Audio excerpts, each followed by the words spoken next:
Hello everyone, welcome back to my channel. তো আমি আজকে তোমাদের সঙ্গে শেয়ার করব বাপের বাড়ি এসেছি, সেই ভিডিওই তোমাদের সঙ্গে শেয়ার করব। তো আমার বাপের বাড়ি এসে দেখো আমি এখন কুড়াচ্ছিলাম তেঁতুল, আর তেঁতুল অনেকগুলো গাছ ছিল, সেইগুলো তেঁতুল পাড়ছিল আর আমি সেগুলো ঘুরিয়ে খোঁড়া ভর্তি করছিলাম। তো দেখো কত বড় বড় তেঁতুল গাছ, আর এই গাছটা তেঁতুল না খুব মিষ্টি, খেতে দারুণ মিষ্টি। তো দেখো তেঁতুলগুলো গুঁড়িয়ে খোঁড়া ভর্তি করছিলাম। মা বলে চল পিঠে বানাই। তো অনেকগুলো নারকেল গাছ যেহেতু বাপেদের রয়েছে, তো তার জন্য নারকেলগুলো বের করে দিয়েছে, নারকেলগুলো ছাড়িয়ে দিচ্ছিল। তো তারপর দেখো নারকেলগুলো ছাড়িয়ে পরিষ্কার করে নিচ্ছিল, নেওয়ার পরে ফাটিয়ে নারকেলগুলো এখন খোঁড়া হবে, পিঠে বানানো হবে। তো অনেক দিন নারকেল পিঠে খাওয়াও হয় না, মা বললো যে বানানো হোক আজকে। তো সবাই একসঙ্গে আছি, তো তার জন্য এই যে ফাটিয়ে দিয়েছে নারকেলগুলো, এখন হবে কোড়া।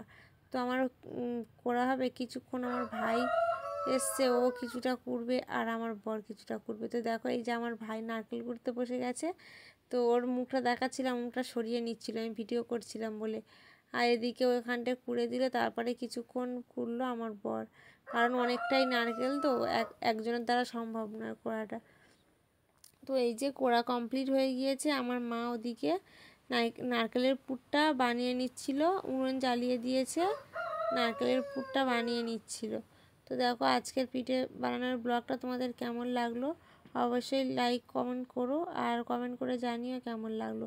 এদিকে আমি সুজিটাকে ভিজিয়ে দিচ্ছিলাম, এটা একটা পিঠে বানানো হবে, এটা হবে হচ্ছে পাটিসাপটার পিঠে। তো এই ব্লগটা আমি এখন এই ভিডিওতে দেব না, কীভাবে পাটিসাপটা বানালাম, যেহেতু অনেকটা বড় হয়ে যাচ্ছিল। তো এটা পরের ভিডিও দেখতে পাবে। এই যে পুর বানানো রেডি হয়ে গেছে, আমার কাছে দিয়েছিল নাড়তে, আমি একটু ভিডিও করতে করতে পুড়িয়ে ফেলেছিলাম হালকা। তো যাই হোক, তাতে কোনো অসুবিধা হয়নি। তো দেখো এই যে পুর রেডি। ওদিকে সুজিটা ভেজে নেওয়া হচ্ছিল, সুজি দিয়েই পিঠেটা বানানো হবে।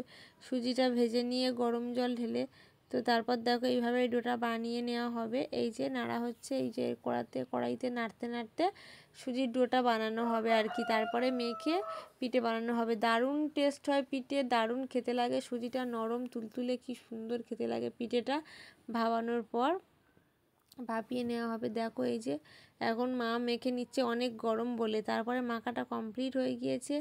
তো তারপর দেখো এই যে পিঠে বানানো হচ্ছে, সবাই মিলে পিঠে বানিয়ে নিচ্ছে, সুজির পিঠে দারুণ খেতে। কিছুটা দুধে দেওয়া হবে, দুধ পুলি হবে, আর কিছুটা ভাপানো হবে, কারণ সবাই তো দুধের পিঠে খায় না, বিশেষ করে আমার বাবা খায় না, আমার বোন খায়, তাছাড়া সবাই কম বেশি খায় আর কি।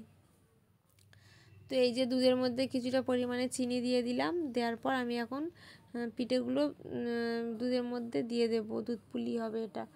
তো যদি কোনো নতুন বন্ধু আমার ভিডিওটা দেখে থাকো, অবশ্যই ইউটিউব থেকে দেখলে সাবস্ক্রাইব করো, আর ফেসবুক থেকে দেখলে ফলো করো, লাইক কমেন্ট করো।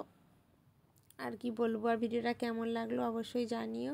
তো দেখো এইভাবে দুধের মধ্যে ফুটিয়ে দুধ পুলি কিছুটা করে নিচ্ছিলাম। তো পিঠেগুলো দারুণ সেই স্বাদ হয়েছে, সেই স্বাদ, অনেক দিন পর খাওয়া হলো, দারুণ খেতে হয়েছে।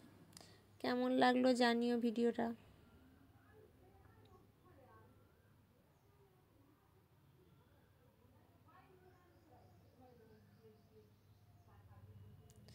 তো তারপর আমি হালকা আঁচে একটু ঢাকা দিয়ে দিয়েছিলাম, দিয়ে অল্প করে উনুনটা জাল দিয়ে দিয়েছি।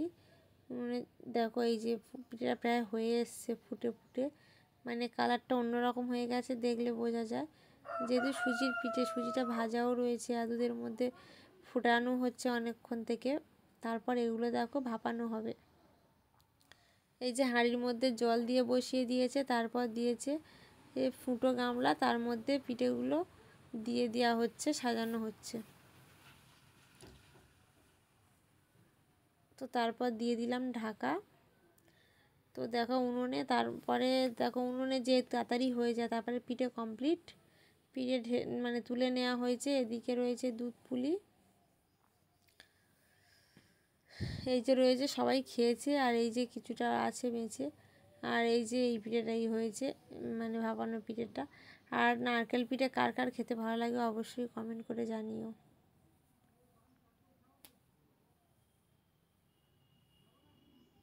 ভিডিওটা কেমন লাগলো অবশ্যই কমেন্ট করে জানিও। টাটা বাই বাই, আজকের ভিডিওটা এই পর্যন্ত।